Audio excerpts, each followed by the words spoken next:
Let's tour Oviedo Mall in Oviedo, Florida. This single-floor shopping mall opened in 1998, making it the newest mall we've toured on the channel, 3 years younger than Seminole Town Center. Oviedo is number 2 on the map of Orlando area malls we're touring. The property has 3 anchor spaces, but currently only Dillard's is open. The other 2 spaces were formerly occupied by Macy's, which closed in 2017, and Sears, which closed in 2019. This is a look at the former Macy's store, which features a very unique look with that 2-story glass atrium in the entryway. This mall has had an occupancy issue from the very beginning. Upon opening, the property had an 80% occupancy rate. At time of filming, the mall had 71 stores, kiosks, and eateries. You'll see the vast majority of the tenants in the building are local mom and pop places, which is certainly a trend of these malls that are in trouble. And now we're looking at the former Sears anchor space along with the Sears Auto Center. It's increasingly rare to see these auto center buildings still standing. This mall really proves that traditional on-foot shopping in a large indoor building is a way of the past. The food court, Regal Cinema, Dave & Buster's type tenant called District, and indoor laser tag were far and away the busiest places in the building. People are coming to these malls for experiences and, frankly, to escape the Florida heat. Let's take a look inside. I don't think anyone can argue with just how beautiful this building is, with all of the skylights and ample amounts of windows. There was just so much natural light coming in that I don't even think there are actual lights on, in the center walkways of this building.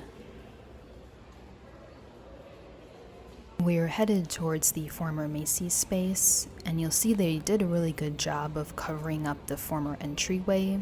And they even put a cute little library-type sitting area out front. Much, much better than the one at Seminole Town Center. I believe the reason for low occupancy becomes obvious when you look at the location. Oviedo is a quiet suburb in the northeast portion of the greater Orlando area. And this is a look at the former Sears space. I-4 is the only major interstate in Orlando, and you can find a number of other larger malls along I-4 that offer national chains.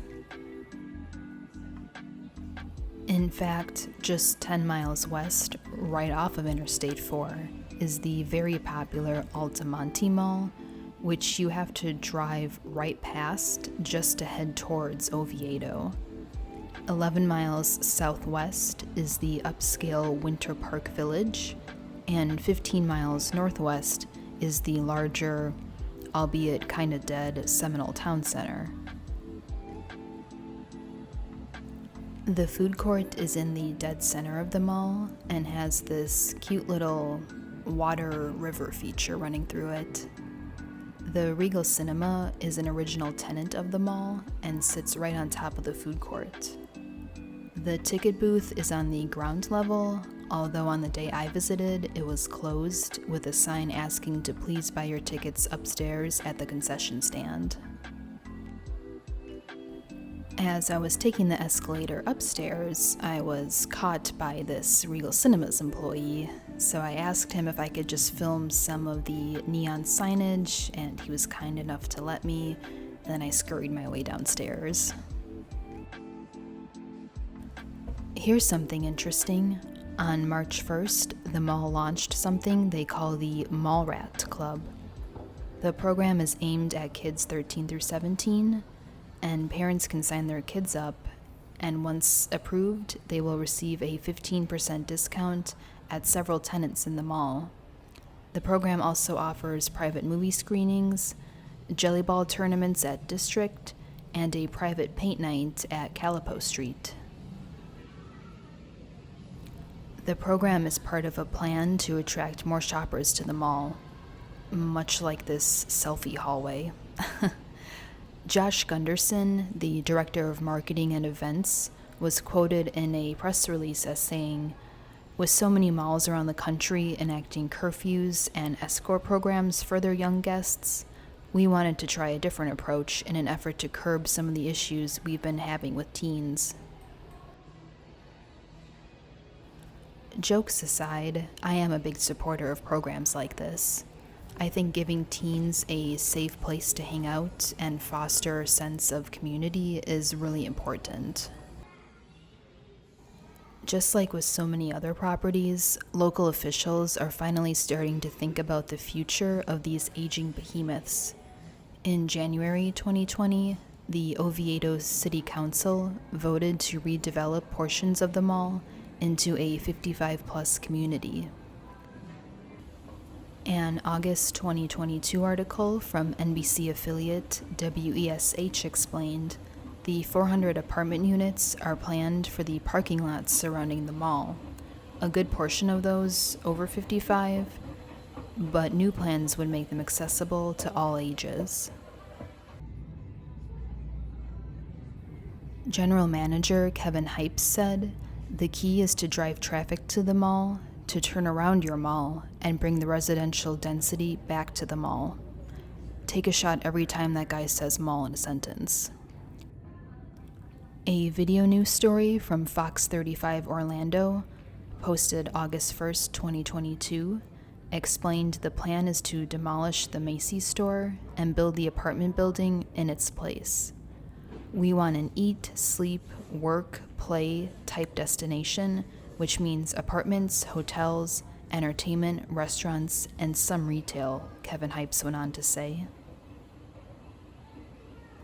In the video, Oviedo Mayor Megan Sladek lended her excitement to the idea and its help to solving Oviedo's housing crisis.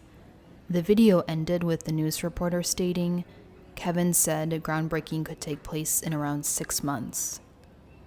So the news story came out in August, 6 months would be February, and I visited in February, and as you can see, there was no signs of construction work or demolition or anything of the sort.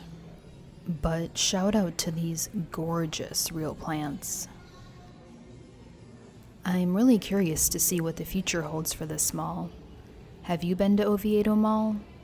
Like this video and share your experiences in the comments. That was our tour of Oviedo Mall, and I want to thank you so much for watching.